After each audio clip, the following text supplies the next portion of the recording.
رب العالمين والصلاة والسلام على رسوله الكريم. قال الله تعالى في كتابه المجيد وفرقانه الحميد بعد أعوذ بالله من الشيطان الرجيم بسم الله الرحمن الرحيم. وأوحينا إلى أم موسى أن أرضعيه فإذا خفت عليه فألقيه في اليم ولا تخافي ولا تحزني إنا رادوه إليك وجاعلوه من المرسلين صدق الله العظيم. So last week we had ended off at the critical juncture, that emotional moment when the mother of Musa alayhi salatu wasalam had taken her baby after staying or being in the company with his mother for only 3 months, and then she puts the baby in the box, and then she puts the box in the water, and she sends the water running down the river Nile. You see a mother dropping off her toddler, her child, 5 years, 6 years old, off to nursery, daycare, first grade, and the mother is crying at the separation of the child, and the child is also crying, but the child is only a phone call away, and the mother can return at pickup time. But this is the mother of Musa alayhi salatu wasalam sending the baby in the water, not knowing, is the baby going to return? Is he going to be safe? What's going to happen? يَأْخُذْهُ عَدُوٌّ لِي وَعَدُوٌّ لَهُ. The enemy of him and the enemy of mine has been sent to receive him. And the verse that I recited is not in Surah Taha, which is the surah that we are covering in our tafsir lecture, but is the 20th verse of Surah Qasas, where Allah subhanahu wa ta'ala said, وَأَوْحَيْنَا أَيْ أَلْهَمْنَا. We inspired the mother of Musa an أَرْضِعِي, to nurse him. So she nursed him for 3 months.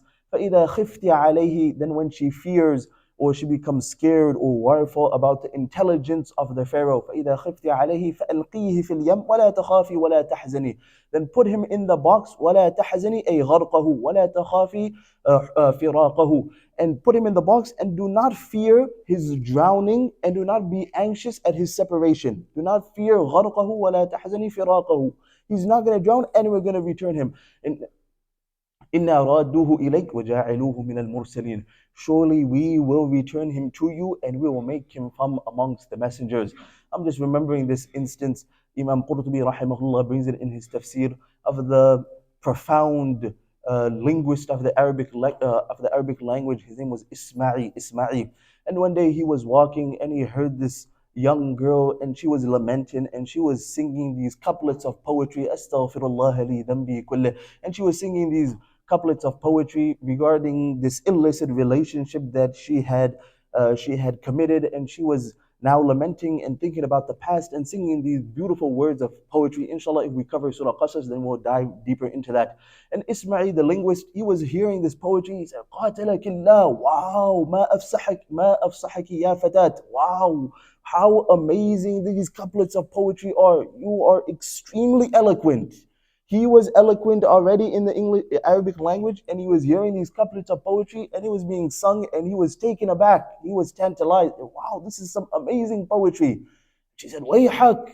Wow, how could you say such a thing? Woe be to you that you're calling my poetry eloquent, and the Quran is the pinnacle of eloquence.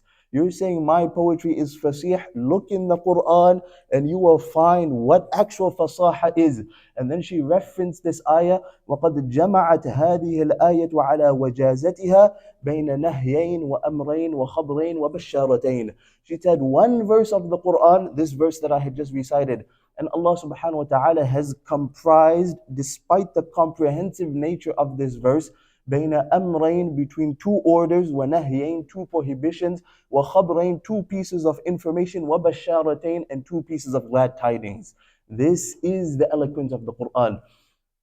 So this was the ayah in Surah Qasas, and we are continuing where now the baby Musa alayhi salatu wasalam has been put in the water and the box is sailing down the river Nile. في قصر فرعون, in the palace of the Pharaoh. وَكَانَ فِرْعَوْنُ لَهُ قُصُورٌ كَثِيرَةٌ عَلَى شَاطِئِ النِّيلِ.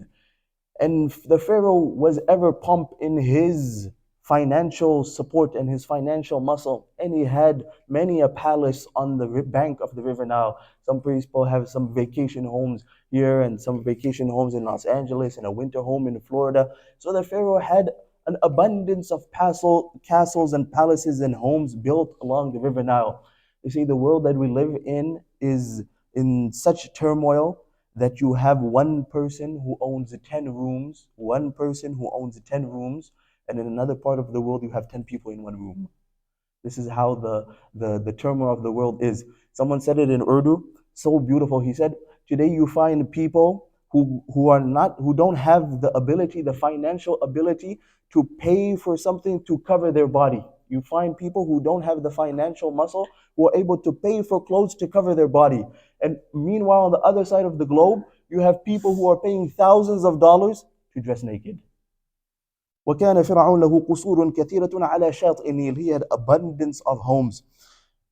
كان يتنقل من قصر إلى قصر ويتنزه على شاطئ النيل. And what he would do is he would move from castle and palace and house to house, and he would walk and stroll down the bank of the river Nile.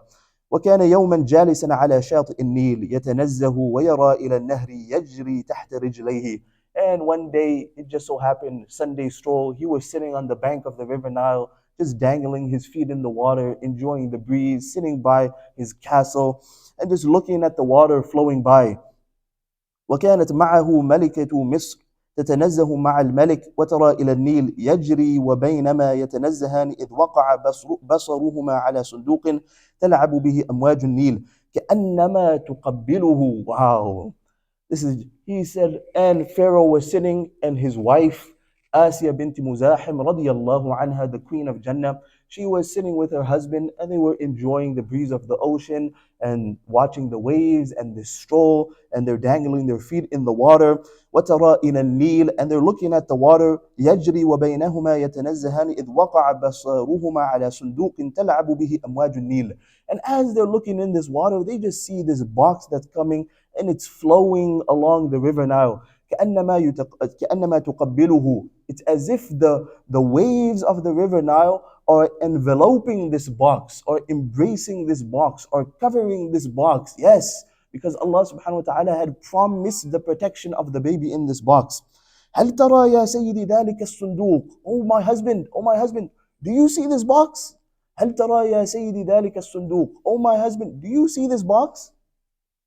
It's very amazing that even this author, as he was referencing this story, then he referenced the wife Asya radiallahu anha, and she addressed her husband, the Pharaoh, Ya Sayyidi, a term of respect. In the first episode, when we were speaking about Musa alayhi salatu wasalam, and let's not lose focus. Musa alayhi salatu wasalam, even though we are covering the story now, but at the beginning he had left his wife. He had left his wife and he was looking for fire. لَعَلَّكُمْ تَصْطَلُونَ. He was looking for an ember of fire so that perhaps she can keep warm. And then he made this dialogue, and Allah subhanahu wa ta'ala, and the story continued. But why did he use the plural form? And we had covered this in episode 1. Out of respect for his wife. And vice versa, the wife shows respect to the husband. وَأَلْفَيَا سَيِّدَهَا لَدَى الْبَابِ. This is a Quranic injunction. They found the husband or the master of the wife at the door. So the deen is brimming with respect. هل ترى يا سيدي ذلك الصندوق? Oh my husband, did you see that box? أين الصندوق في النيل? What box are you talking about? إنما هي خشبة سقطت في النيل. Nah, that's not a box. That's nothing more than a piece of wood, a log that fell into the river. لا يا سيدي إنما هو صندوق. No, that has to be a box. وقرب الصندوق فقال الناس نعم هذا صندوق. And as the river now is bringing it closer and they can see it more clearly, and the people around him, his ambiance, his entourage, no, that is definitely a box. وأمر الملك أحد الخدم وقال إليك هذا الصندوق. So the Pharaoh, it's nothing more than an order. Bring me this box. وذهب الخادم وأخرج الصندوق. So the servants, they run and they grab this box out of the river now. وفتح الصندوق, and the box is opened. فإذا فيها غلام جميل يتبسم. And when they open this box, what do they find? It's none other than a young, beautiful child smiling brightly. How did Allah subhanahu wa ta'ala reference it in the Quran? We said last week, وَأَلْقَيْتُ عَلَيْكَ مَحَبَّةً مِّنِّي. A child in its inception, in its original form, is already beautiful. And Allah subhanahu wa ta'ala compounded that beauty in regards to Musa alayhi salatu wasalam. You know, there was one of our teachers, he has some young children and he had taken them for Umrah. And they were maybe 8 years old, 6 years old, 10 years old, clad in the ihram. And he was making this deduction and he said, wow, it's just something so amazing and it's such a sight to see a young child clad in ihram. And they were having this discussion, and another of our teachers said, yes, do you want to know why it is such an amazing sight to see a child clad in ihram, clad in Islamic clothes? So he said, yes, of course. Tell us, what is the reason? He said, by nature, the ihram is the purpose of the ihram. The ihram is put on so that it can give the illusion of innocence. It can give the illusion of purity. It can give this manifestation from within of innocence and purity. But when it's compounded with a child who is already innocent, then it ever escalates. A child by nature, he's already pure, and now he is clad in ihram, which is supposed to make a person pure. You just see the innocence brimming on his face. So this child by nature, it's already beautiful. And then Allah subhanahu wa ta'ala increased it in beauty. فَإِذَا فِيهِ غُلَامٌ جَمِيلٌ يَتَبَسَّمْ. They found this boy, it was smiling, it was delightful. وَتَحَيَّرَ النَّاسِ كُلٌّ يَأْخُذُهُ وَيَرَاهُ. The people were perplexed. They were picking up this child, everyone grabbing him. Hey, let me see this child. What's going on? Bring this boy here. Bring this boy here. وَتَحَيَّرَ فِرْعَوْنُ وَرَآهُ. Fir'aun was also perplexed, and he's analyzing this child and looking at him. قَالَ بَعْدُ الْخَدَمِ.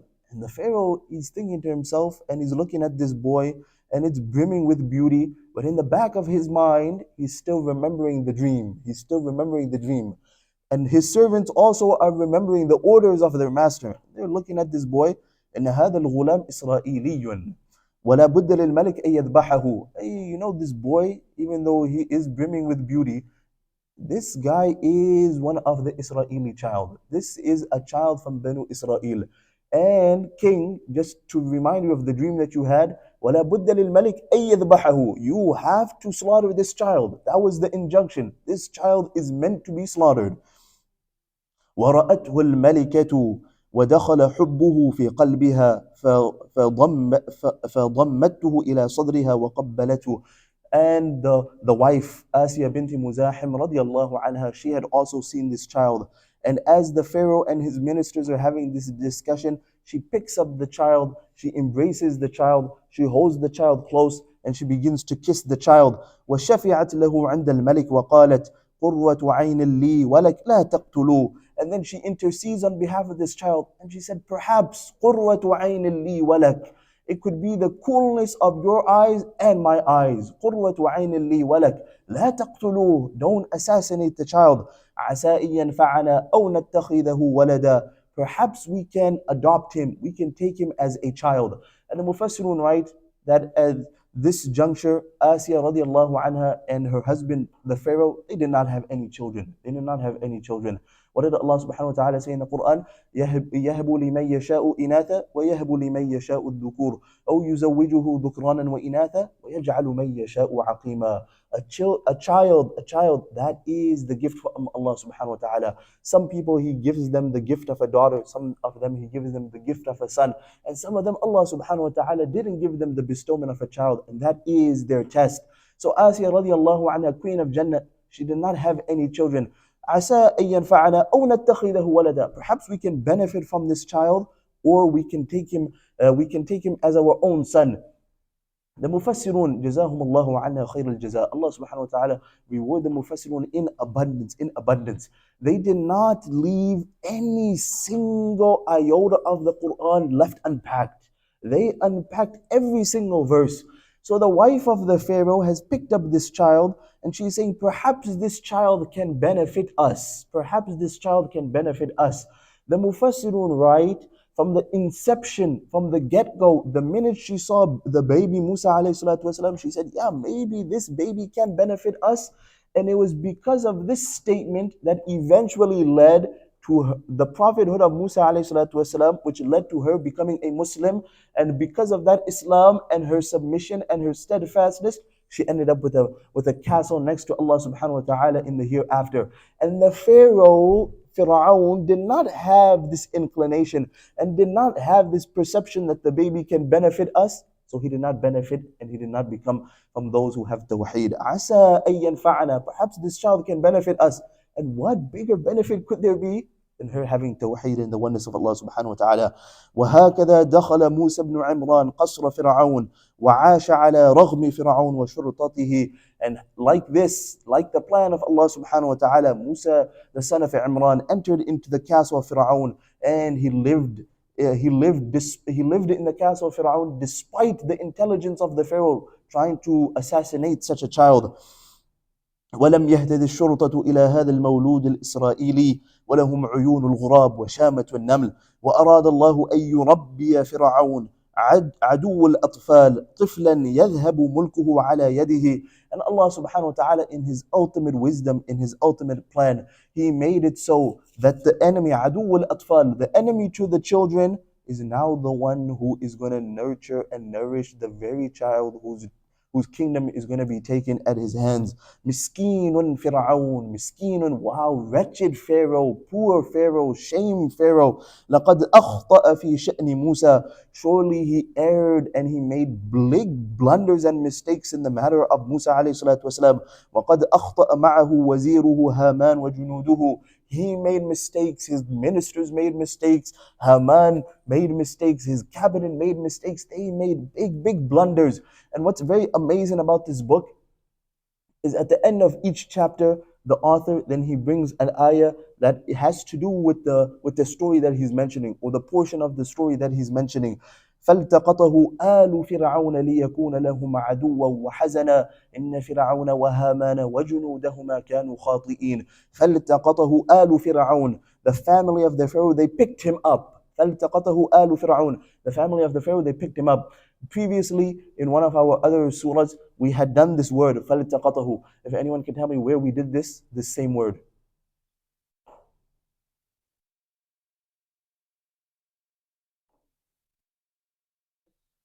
No. فَلْتَقَطَهُ. They picked him up. Where did they pick him up? What's the verse?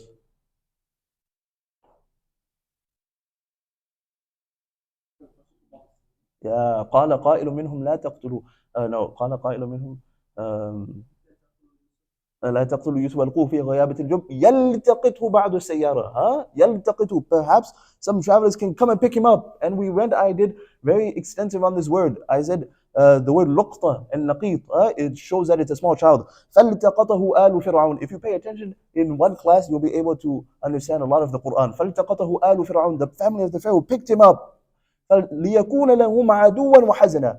ليكون لهم, so that eventually it could be his very own enemy.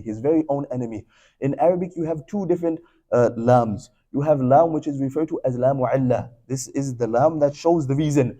وَمَا خَلَقْتُ الْجِنَّ وَالْإِنسِ إِلَّا لِيَعْبُدُونَ. Man and jinn was not created except to worship. So this لِيَعْبُدُونَ shows the reason of the creation was worship. In other verses, Allah subhanahu wa ta'ala, وَلَقَدْ ذَرَأْنَا لِجَهَنَّمَ كَثِيرًا مِنَ الْجِنِّ وَالْإِنسِ. And Allah لَهُمْ قُلُوبٌ لَا يَفْقَهُونَ بِهَا. Allah subhanahu wa ta'ala says some people, they will not worship Allah subhanahu wa ta'ala and they're destined for hell. Why are they destined for hell? Over here Allah subhanahu wa ta'ala used la mu'aqiba, which shows that the end result, because they didn't worship, so the end result. So فَالْتَقَطَهُ آلُ فِرْعَوْنَ لِيَكُونَ لَهُمْ عَدُوًّا وَحَزَنًا. Pharaoh picked this child up, not the reason being so that he could be the enemy, but he picked this child up, and eventually, ultimately, in the end, the result was, it was his very own enemy. إِنَّ فِرْعَوْنَ وَهَامَانَ وَجُنُودَهُمَا كَانُوا خَاطِئِينَ. Verily Pharaoh and his ministers and his army, they made a big error. The Mufassirun write, the error of the Pharaoh was not that he picked up Musa alayhi salatu wasalam. The error of Pharaoh was not that he assassinated the children. The error of Pharaoh was not that he had this upbringing and he nurtured the very person who was going to take his own kingdom at his hands. The mistake that Pharaoh made was he thought he could override the plan of Allah subhanahu wa ta'ala. The mistake and the blunders that those in Palestine make, yes, it's the assassination of children, yes, it's genocide, yes, it's taking what's not theirs, but the blunder that they're making is they think they can override the plan of Allah subhanahu wa ta'ala. Wallahu yahkum Allah subhanahu wa ta'ala plans, Allah subhanahu wa ta'ala plans, لا معقب لحكمه. There is nobody who can override the plan of Allah subhanahu wa ta'ala. May Allah give us understanding and tawfiq. Wa akhiru da'wana alhamdulillahi rabbil alameen. Allahumma ahdina fi man hadayt. وعافنا فيمن عافيت وتولنا فيمن توليت وبارك لنا فيما أعطيت وقنا واصرف عنا شر ما قضيت فإنك تقضي ولا يقضى عليك إنه لا يعز من عاديت ولا يذل من واليت تبارك ربنا وتعاليت نستغفرك ربنا ونتوب إليك اللهم اهدنا واهد بنا واهد الناس جميعا واجعلنا سببا لمن اهتدى ربنا لا تؤاخذنا إن نسينا أو أخطأنا ربنا ولا تحمل علينا إصرا كما حملته على الذين من قبلنا ربنا ولا تحملنا ما لا طاقة لنا به واعف عنا واغفر لنا وارحمنا أنت مولانا فانصرنا على القوم الكافرين آمين يا رب العالمين.